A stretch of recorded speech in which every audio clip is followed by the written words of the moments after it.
पाताल लोक की दुनिया में आपका स्वागत है, जहां हर एक इंसान अपने फायदे के लिए किसी की भी बैंड बजा सकता है। कहानी दिल्ली से नागालैंड चले जाती है। वहां हो रहा है एक बिजनेस समिट और बात है 20,000 करोड़ रुपए के इन्वेस्टमेंट की। स्पॉइलर नहीं दे रहा हूं, आपको पता चल जाएगा शुरू में। जहां इतना पैसा हो वहां पॉलिटिक्स और लोगों का मरना तो आम बात होगी। कहानी के स्टार्ट में ही नागालैंड के एक प्रोमिनेंट पॉलिटिकल फिगर जोनाथन थॉम का मर्डर हो जाता है। पहला एपिसोड बिल्कुल ठंडा था। होटल रूम में एक आदमी मर जाता है जो कि थॉम थे, हमने बात कर ली है। अब उसकी इन्वेस्टिगेशन से ज्यादा एक दूसरी चीज पे ध्यान था। आई नो कैरेक्टर्स बढ़ाने के लिए ये सब करना होता है, आखिर 8 एपिसोड्स की सीरीज है, सब एक एपिसोड में थोड़ी ना बता देंगे। दूसरा एपिसोड चालू होता है। कहानी धीरे धीरे आगे बढ़ती है। कहानी में और एलिमेंट्स जुड़ते हैं, थोड़ा बहुत थ्रिल भी है, लेकिन ज्यादातर स्टोरी बिल्डिंग ही चल रही है अब तक। इमरान पुलिस के रोल में सूट नहीं कर रहे थे, मेरा मतलब वो डोमिनेंट नहीं लग रहे थे, बिल्कुल भोले भाले से थे। लेकिन ये इंसान आपका दिल जरूर जीत लेता है। एक्टिंग वगैरह सब अच्छी थी इसकी। आप सिंघम वगैरह देखते हो, दबंग देखते हो, जो पुलिस का एक ऑरा होता है ना, वो नहीं आ रहा था इनमें से। तीसरा एपिसोड चालू होता है। कुछ नए कैरेक्टर्स इंट्रोड्यूस होते हैं, जिनमें से 3 इंपॉर्टेंट थे। मेनली वो एरिया की लेडी पुलिस मेघना बरुआ, बाकी 2 को आप खुद जान जाओगे। इस पॉइंट पे मुझे मेघना बरुआ की नीयत नीक नहीं लग रही थी, शेडी सी पुलिस ऑफिसर लग रही थी वो। हाथीराम और इमरान कुछ सुराग ढूंढने का ट्राई करते हैं, एक क्वेश्चन सॉल्व नहीं हो रहा, नीचे देखो तो उससे बड़ा क्वेश्चन मिलता है। मतलब इन्वेस्टिगेशन से एक इम्पोर्टेंट आदमी हाथ लगने वाला था, जिससे ऐसा लग रहा था थॉम के मर्डर की मिस्ट्री सॉल्व हो जाएगी, बट वो होता नहीं है। क्यों,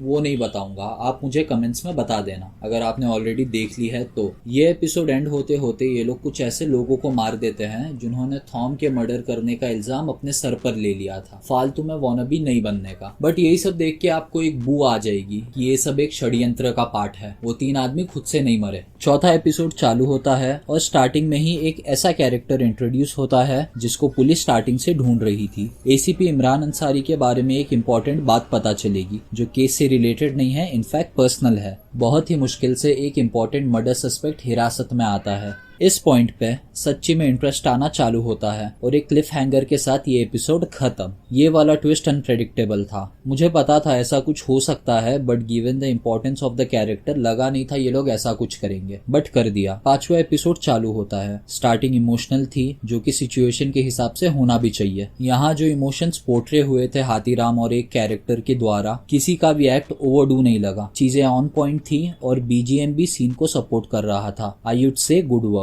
यहाँ एक मिस्टीरियस हिटमैन था, मुझे उसकी बैक स्टोरी जानने की क्यूरियोसिटी थी और उसने एक डायलॉग दिया था, you kill only when you have no choice. इसके हिसाब से जो भी वो कर रहा है उसकी बैक स्टोरी तगड़ी होना चाहिए, या हिटमैन का कुछ ऐसा राज किसी को पता है जिसका लेवरेज लेकर उससे ये सब काम करवाया जा रहा है। इस मोमेंट पर मैं भी आपकी तरह जवाब ढूंढ रहा था। Hope they don't disappoint me. Episode के एंड में हाथीराम एक कैरेक्टर की शादी में घुस के उसको बहुत मारता है, क्योंकि इम्पोर्टेंट एविडेंस मिलते हैं, कहानी का इम्पोर्टेंट पार्ट है। इससे ज्यादा डिटेल्स नहीं बता सकता, यू नो द रीजन। बहुत सोच समझ के रिव्यू लिखना पड़ता है यार, मुझे आप लोगों को स्पॉयलर्स देके आपका व्यूइंग एक्सपीरियंस खराब नहीं करना। 6वां एपिसोड चालू होता है। यहाँ से मैं एक तगड़ा शोडाउन एक्सपेक्ट कर रहा था। We are at a point जहाँ गेम ऑफ थ्रोन्स के जैसे कोई भी कभी भी कैसे भी मर रहा है। आप किसी पे रिलाई नहीं कर सकते कि यार ये बंदा बहुत ज्यादा प्रोमिनेंट लग रहा है, केस के हिसाब से ये लास्ट तक जिंदा रहेगा। जो तगड़े शोडाउन की मैं उम्मीद कर रहा था वो यहाँ से स्टार्ट होता हुआ दिख गया। याद है हमने एक अनरिकॉग्नाइज हिटमैन की बात की थी, एक बहुत ही जरूरी इंफॉर्मेशन थी, उसको वो आदमी सोशल मीडिया के जरिए फैला देता है, वायरल कर देता है। फिर आप ही सोचो, कुछ चीज को अगर वायरल कर दे तो क्या क्या हो सकता है। इस चीज का जो रिएक्शन आता है उससे बचने के चक्कर में हाथीराम अपनी पूरी जान लगा देता है। फिर एक ट्विस्ट आता है जिसको मैं पकड़ नहीं पाया, हमारी नजर के सामने ही था, उसको ऐसे छुपाया गया था कि नजर ही ना पड़े। 7वां एपिसोड चालू होता है और एक रात से पर्दा उठता है। ये वाला ट्विस्ट भी अनप्रेडिक्टेबल था। मैं सोच रहा था थॉम की बेटी ने खुदकुशी की क्योंकि थॉम ने उसके साथ भी कुछ महाराजा टाइप हरकतें की होगी, but I was wrong. Good twist. At this point unrecognised hitman की आइडेंटिटी बाहर आ जाती है। मुझे लग रहा था इसका मालिक वो होटल चेन्स का मालिक होगा, नाम नहीं बता सकता, आप समझ जाओगे। इधर भी अच्छा ट्विस्ट था। इस एपिसोड में भी एक इम्पोर्टेंट कैरेक्टर को मार दिया गया। जैसा कि मैंने बोला था, आप किसी पे भी भरोसा नहीं कर सकते कि वो एंड तक जिंदा रहेगा। वैसे इसको मारने की जरूरत नहीं थी,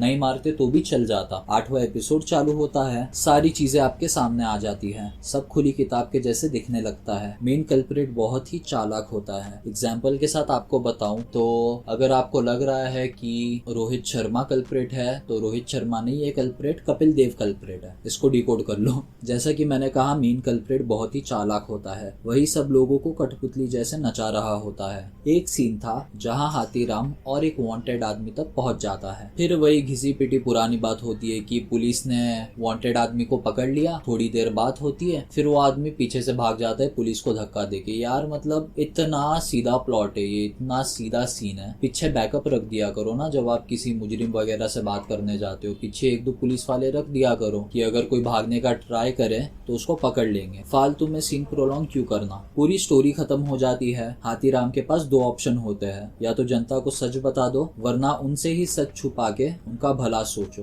वो कौन सा ऑप्शन चूज करते हैं वो नहीं बताऊंगा, अगेन स्पॉइलर नहीं देना चाहता। इस पॉइंट पर आपको सब जवाब मिल जाते हैं सिवाय एक के, रघु पासवान नाम का एक गुमशुदा आदमी जिसके वजह से पाताल लोक का सीजन 2 चालू हुआ था, उसकी भी कड़ी सुलझा देते। मेरी बात करें तो ओरिजिनल प्लॉट खत्म होने के बाद में लीस्ट इंटरेस्टेड था इसको देखने में, क्योंकि होता क्या है पता है, एक ओरिजिनल प्लॉट चल रहा है जो कि मेन प्लॉट मेन थीम है, वो सब खत्म हो गया। लास्ट का आधा घंटा बचा है, उधर ये लोग ये प्लॉट सॉल्व कर रहे हैं रघु पासवान वाला, जो इंटरेस्टिंग था बट मैं इसमें इंटरेस्टेड नहीं था क्योंकि सब कुछ खत्म हो गया, अब मुझे जरूरत नहीं है। वैसे आप लोग अगर एज ए नॉर्मल ऑडियंस देखोगे तो लास्ट एपिसोड में लास्ट मोमेंट तक सस्पेंस वगैरह दबा हुआ है। इसमें मैं तो लीस्ट इंटरेस्टेड था बट शो के पॉइंट ऑफ व्यू से ये बहुत ज्यादा जरूरी था। एंडिंग लॉजिकल थी, सस्पेंस भी अच्छा खासा था। एक्टिंग की बात करें तो एक्टिंग सबकी अच्छी थी, स्पेशली मेन कास्ट ने बखूबी बहुत अच्छा काम किया है। हाथीराम का कैरेक्टर बहुत सही लगा, वो बंदा ब्रूटली ऑनेस्ट और रॉ था, कभी भी किसी को भी झाड़ देता था, बेतकल्लुफी से सच बोलता था without thinking about the consequences. लेकिन आदमी कितना भी खराब था, दिल से अच्छा था, इसके लिए इसका कैरेक्टर अच्छा लगा। 80% स्टोरी नागालैंड में ही रिवॉल्व होती है। जो एक्टर्स ने नागालैंड की लोकल पब्लिक का रोल प्ले किया है वो भी अच्छा था। वहाँ के लोगों को हिंदी क्लियरली नहीं आती, वही सेम चीज आपको शो में भी देखने को मिलेगी कि वो लोग नागालैंड की जो लैंग्वेज होती है वो फ्लुएंटली बोलते हैं और उसके बाद इंग्लिश फ्लुएंटली बोलते हैं। हिंदी में उनकी उतनी जबान साफ नहीं होती। चलो अच्छाई बहुत हो गई, थोड़ी बुराई भी कर लेते हैं। शुरू के 4 एपिसोड में आपको बहुत ज्यादा स्लो बिल्डअप देखने को मिलेगा, वो होना भी चाहिए क्योंकि एक शो बना रहे हैं, आपको हर एक कैरेक्टर की डिटेल बताना पड़ेगा। लेकिन फिर भी शुरू के 4 एपिसोड स्लो और ड्रैगिंग थे। स्टोरी थोड़े टाइम के लिए भी अपने मुद्दे से नहीं भटकती, भले ही स्लो हो जाएगी but it will always stay relevant to the plot. Kapil Reddy नाम का कैरेक्टर था, मेरे ख्याल से उसको सही क्लोजर नहीं दिया गया। उसने एक रेड करवाई थी लेकिन एक बड़े फ्रेम में वो मेन विलन के साथ इन्वॉल्व थे कि नहीं ये बात सही से नहीं बताई गई। सिनेमाटोग्राफी नॉर्मल सी थी, कुछ एक्स्ट्रा ऑर्डिनरी या बेकार नहीं लगा। बीजीएम को भी सेम कैटेगरी में ले लो। लास्ट के 4 एपिसोड में एक के बाद एक करके सब चीज से पर्दा गिरता गया और ज्यादातर ट्विस्ट को आप पकड़ ही नहीं पाओगे। इतने भी शॉकिंग ट्विस्ट नहीं थे कि आपकी जमीन हिल जाए, नॉर्मल से ट्विस्ट थे बट आप फिर भी पकड़ नहीं पाओगे। इसका मतलब जो मेजर ट्विस्ट थे वो बिल्कुल भी प्रेडिक्टेबल नहीं थे। शुरू के 4 एपिसोड में आप इजीली चीजें प्रेडिक्ट कर लोगे। लास्ट के 4 में भी मैंने कुछ चीजें प्रेडिक्ट की थी बट एकदम लास्ट मोमेंट पे। 70% of the things way unpredictable. Suspense element अच्छा है। एक्शन की बात करें तो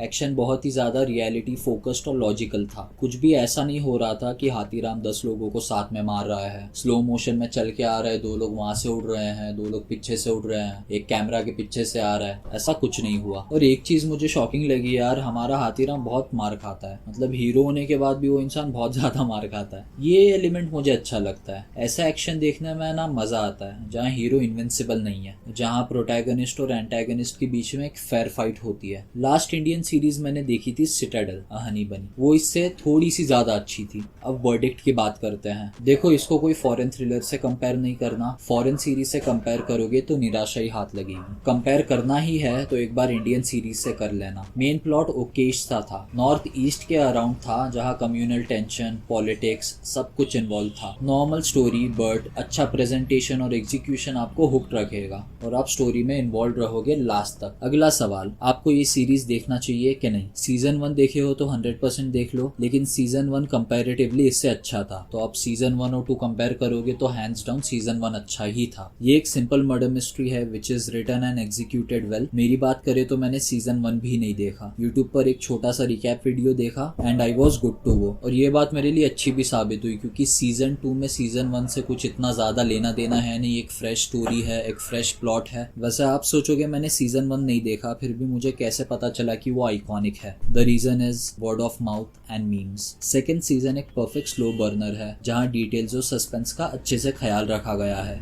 स्पेशली लास्ट के 3 एपिसोड आपको ज्यादा हुक रखेंगे। मेरी मानो तो देख लो, एक बहुत अच्छा शो है, लेकिन गंदी बात ये थी कि अच्छा खासा ड्रैगिंग था। 8 की जगह 6 या 7 एपिसोड होते तो काम और अच्छा हो जाता। मैं इसको दूंगा 75%। आपने अगर ये शो देखा है तो आपकी राय क्या है कमेंट्स करके जरूर बता देना। मिलते हैं नेक्स्ट वीडियो में, बाय।